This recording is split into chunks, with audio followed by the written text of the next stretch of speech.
Olá, pessoal. Nós resolvemos gravar esse vídeo para fazer um alinhamento pedagógico entre as orientações da regional e a nossa prática pedagógica. E aí nós estamos tentando dessa outra forma, através dessa gravação, para poder diversificar um pouco também aqueles textos enormes que a gente tem postado no grupo do WhatsApp, que às vezes é um amontoado de informações que fica até difícil de compreender. Então a gente resolveu fazer dessa vez, dessa forma, também para ter um caráter um pouco mais assim de reunião. Nós vamos passar as informações para vocês e aí depois esperamos que vocês nos deem um feedback com sugestões, e vocês digam se o que concordam, o que discordam, para que nós possamos estar alinhando as nossas práticas, ok? Então, os objetivos: promover reflexão acerca da importância de alinhar as práticas pedagógicas no regime especial de aulas não presenciais com as necessidades específicas de cada grupo de estudantes,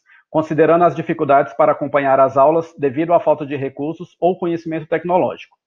Avaliar a execução das aulas não presenciais e propor ações que possibilitem melhoria significativa nos resultados de aprendizagem dos estudantes.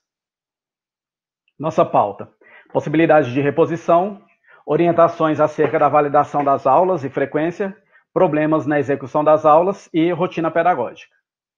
Possibilidade de reposição. As aulas online passarão por processo de validação. Então, assim, quando a gente fala em possibilidade de reposição, fica um pouco assustador, porque nós estamos tendo todo esse trabalho, né, para realizar as aulas online, e vir com essa história de reposição assusta. Mas isso vai depender muito do nosso trabalho, da forma como o nosso trabalho está sendo executado.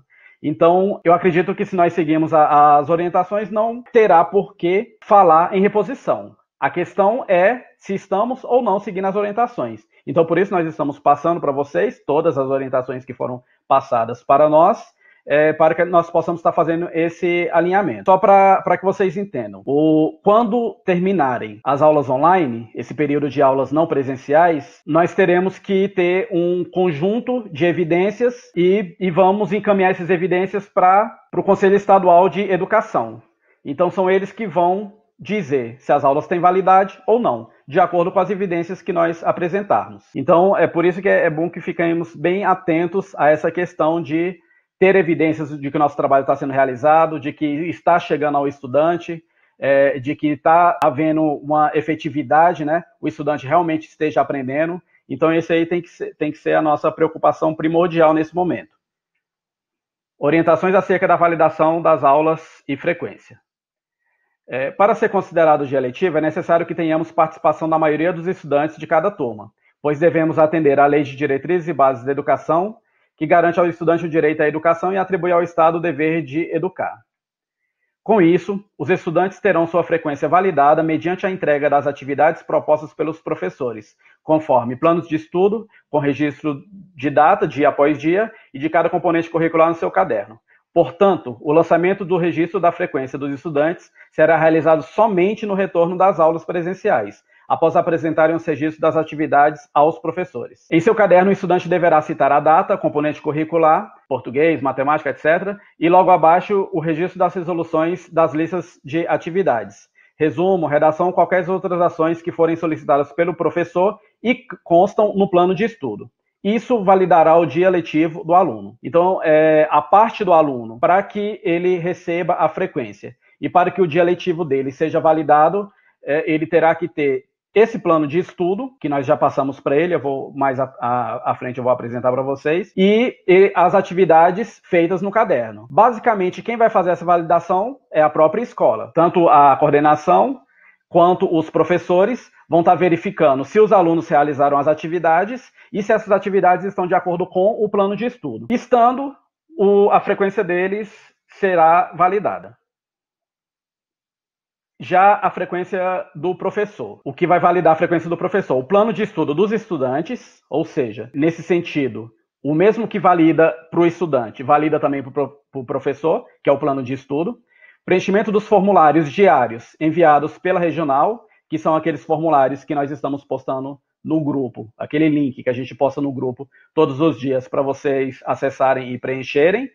E a postagem das aulas e entrega dos formulários de aulas. Aí, esses formulários que eu estou me referindo agora são aqueles que nós passamos por e-mail para vocês preencherem quais são as atividades que os alunos sem acesso à internet precisam fazer, para que nós possamos enviar para eles. Então, a postagem das aulas e entrega dos formulários de aula, conforme cronograma e orientação da coordenação pedagógica. Isso é o que vai validar a frequência do professor e o dia letivo, a realização de todas essas tarefas e a apresentação das evidências de que essas tarefas foram realizadas.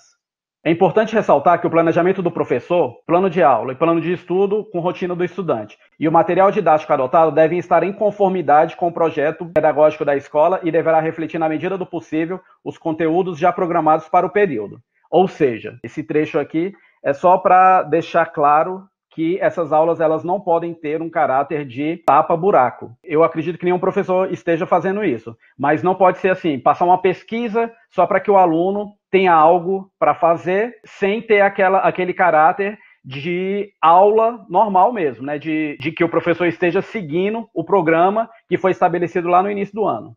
Então, as aulas online elas têm que estar seguindo o nosso planejamento inicial, como se fossem aulas realmente em sala de aula. Nós temos que evitar de todas as formas parecer que essas aulas é só para tapar buraco. Só enquanto o aluno está em casa sem fazer nada, a gente está passando com atividade. Não, nós não podemos deixar que as aulas tenham essas características.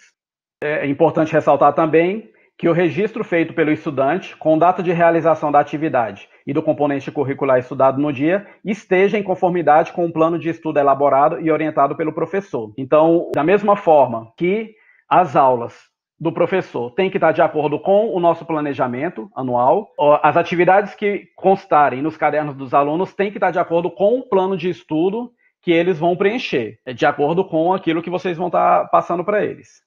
Sendo assim, é necessário viabilizar material de estudo e aprendizagem de fácil acesso, divulgação e compreensão por parte dos estudantes ou familiares, levando em conta o contexto social em que cada escola esteja inserida. Isso é muito importante. O material que nós estamos disponibilizando, eles têm que levar em consideração o acesso que os alunos possam ter a esse material, seja por forma online, transmissão online, seja a entrega de material impresso. Então, nós temos que levar em consideração as formas de acesso que os alunos podem ter. Nós não podemos pressupor que todos os alunos vão conseguir receber esse material pela internet ou até que todos eles têm capacidade de vir na escola buscar o material impresso. Então, nós temos que analisar caso a caso e entregar aos alunos de acordo com a capacidade que eles têm de acessar esse material. Preparar material específico para cada etapa e modalidade de ensino, com facilidade de execução, compartilhamento, como videoaulas, conteúdos organizados em plataformas virtuais de ensino-aprendizagem, redes sociais e correio eletrônico. E zelar pelos registros da frequência dos alunos por meio de relatórios e acompanhamento da evolução nas atividades propostas, se possível, por meio de mídias digitais, se não, no retorno às aulas presenciais.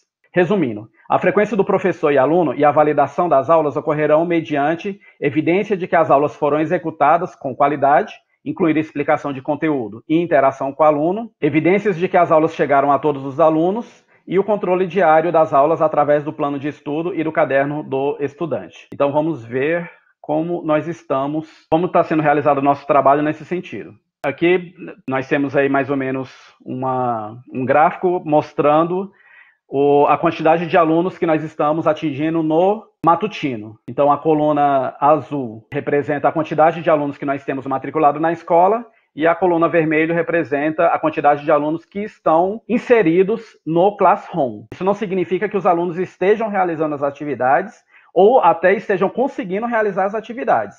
Essa coluna vermelha, ela só demonstra a quantidade de alunos que estão inseridos lá no Classroom. Então, vocês veem aí que a quantidade nem sempre bate, né? Nós temos menos alunos no Classroom do que alunos matriculados na escola. Esse terceiro C aí, que ficou a quantidade maior, a gente tem que verificar por que tem 32 alunos lá no Classroom do terceiro C. Com certeza, pode ser que seja um aluno que entrou 2 vezes com o mesmo e-mail. Isso aí leva a gente à reflexão também, porque como a gente tem uma certa dificuldade em identificar os alunos lá no Classroom, não dá para ter certeza também que a quantidade de alunos que apresenta lá corresponde a alunos reais. Pode acontecer que seja um aluno que passou um e-mail para a secretaria inseriu. Aí mais na frente passou outro e-mail, o e-mail anterior continua lá. Então fica contando como se fosse um aluno.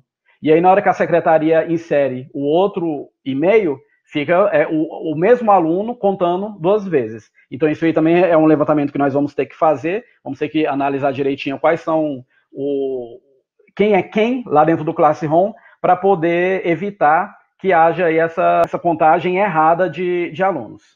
A quantidade no vespertino, que a gente já vê assim uma disparidade bem maior. Poucos alunos, por exemplo, nos oitavos, estão conseguindo acessar através do Classroom. E no noturno, que tem também uma diferença bem grande entre alunos matriculados na escola e alunos que estejam acessando o Classroom. E o total da escola, né? Nós temos aí 633 alunos matriculados na escola e desses 633, apenas, provavelmente, em torno de 473 alunos estejam acessando o Classroom. Isso quer dizer que nós temos um trabalho, né, de alcançar esses demais alunos que ainda nós não estamos conseguindo alcançar. Lembrando que um dos critérios é que, para que as aulas sejam validadas, é que nós consigamos alcançar todos os alunos. Então, isso aí é um trabalho que vai ter que ser realizado para a gente conseguir. Assim, como eu falei no grupo, esse trabalho ele já está sendo feito pela direção, pela secretaria, pela coordenação, de buscar os alunos. Mas os professores também podem ajudar. Não é necessariamente a função do professor. A função do professor é preparar as aulas e deixar a aula ali disponível para que o aluno possa acompanhar e estudar. Mas, obviamente, se o professor tem disponibilidade de tempo e tem acesso a mais alunos, ele pode também estar tentando puxar esses alunos para que nós consigamos atingir a todos os alunos da escola. Esse é o plano de estudo que eu me referi. Esse plano está sendo entregue aos alunos através de algumas disciplinas, que eu vou falar logo após, e eles têm que preencher dessa forma aí que eu coloquei nesse modelo. Eles vão informar qual é o componente curricular, né, de cada dia que ele tenha tido a aula, qual é o conteúdo que o aluno aprendeu em cada dia e qual é o tipo de aula. Nós sabemos que a nossa dinâmica de trabalho ela está um pouco diferente do plano de estudo, porque nós estamos postando as aulas em conjunto, né? Então, na segunda-feira, alguns professores postam todas as aulas da semana. Na terça, outros postam todas as aulas da semana. Mas, na hora que o aluno for preencher, ele tem que preencher como se fosse o horário da escola. Tem que estar caracterizando que o aluno está tendo toda a quantidade de carga horária que ele tem na escola. Então, por isso que o plano de estudo ele foi feito dessa forma. Quais são as disciplinas que vão fazer essas postagens? No ensino fundamental, ensino religioso, no 6º e 7º, e estudo orientado no 8º e 9º. No ensino médio, projeto de vida no 1º e 2º, e empreendedorismo no 3º ano. E no EJA, ensino religioso no 1º EJA e arte no 2º e 3º EJA. Aí é bom deixar claro que essas disciplinas são responsáveis pela postagem semanal, mas todos os professores devem cobrar e orientar o preenchimento do plano de estudo. Ou seja, apesar de ter essas disciplinas já orientadas pela coordenação, a estar fazendo a postagem do plano de estudo e está passando algumas orientações preliminares, cabe a todos os professores, a todos nós, estarmos orientando os alunos no preenchimento, porque isso é um interesse geral da escola. Para que as aulas sejam validadas, é necessário que os alunos apresentem esse plano de estudo corretamente preenchido, quando a gente retornar às aulas presenciais, e que que haja correspondência do plano de estudo e aquilo que está no caderno do aluno. Sobre a avaliação, a orientação que nós recebemos é que nós devemos organizar avaliações dos conteúdos ministrados durante o regime especial de aulas não presenciais para serem aplicadas somente na ocasião do retorno às aulas presenciais. Então, não pode acontecer avaliação durante esse período de aula não presencial. Eu sei que alguns professores já chegaram a passar atividades, avisando para os alunos que eram atividades avaliativas. Não tem nada que impeça que o professor use essa atividade lá na frente. Mas é importante que todos tenham ciência de que, quando nós retornarmos às aulas presenciais, todos os alunos terão que ter novamente a oportunidade de serem avaliados. Então, assim, o que não vai poder acontecer de chegar lá na frente e falar assim, a sua nota eu já dei. foi lá naquele dia e tal, das aulas não presenciais. Isso não vai poder acontecer. Você pode até aproveitar a nota que o aluno tirou. Se for uma nota acima da média e tal, o aluno também estiver de acordo, vocês podem aproveitar a nota. Mas todos os alunos eles terão que ter novamente a oportunidade de serem avaliados e assim, não, essa avaliação ela não pode ser considerada também como substitutiva ou como recuperação. Ela teria que ser a avaliação principal. Só deixando claro que, de acordo com a orientação da Secretaria de Educação e da Regional, nós não podemos realizar avaliações no período de aulas não presenciais. Vocês podem até usar, mas resguardando ao aluno o direito de fazer novamente quando retornar às aulas. Sobre o calendário escolar, não haverá alteração, permanecendo o que consta aprovado no CIAP, né? Então, assim, isso aí não tem muito o que falar, o calendário ele permanece o mesmo. Havendo a validação dos dias letivos, a gente vai seguir o calendário da mesma forma. Isso significa que, a partir de segunda-feira, os professores já podem iniciar o segundo bimestre, apesar de não ter fechado a nota do primeiro. Pode iniciar o conteúdo do segundo bimestre. E aí a gente não sabe quanto tempo vai durar essa suspensão de aulas, até o momento. O que já está determinado é que seja até o dia 30. Primeiro o governo falou que seria até o dia 19, depois, em uma webconferência, a secretária de Educação falou que seria até o dia 30. Então, a última informação que nós temos é que até o dia 30 serão aulas não presenciais. Então, assim, mesmo a gente já tendo uma data mais ou menos definida, que é o dia 30, existe a possibilidade de prorrogação dessa data. Pode acontecer de ainda se estender aí o mês de maio. Tudo isso vai depender de como se comporta a pandemia, né? Então, quando nós voltarmos às aulas, nós vamos ter que criar uma forma de avaliar os alunos considerando o primeiro e o segundo bimestre, sem deixar com que o aluno seja prejudicado, ok? Então, essas orientações têm por objetivo cumprir a resolução 02 de 2020, de 17 de março de 2020, do Conselho Estadual de Educação de Goiás. Essa resolução eu não lembro se eu postei no grupo, se eu não postei, eu posso postar, e é uma determinação, né, do Conselho Estadual e não tem para onde fugir. A gente tem que fazer dessa forma porque foi determinado pelo Conselho Estadual de Educação. Então é isso. Agora a Eliane vai falar para vocês sobre os problemas na execução das aulas e valeu!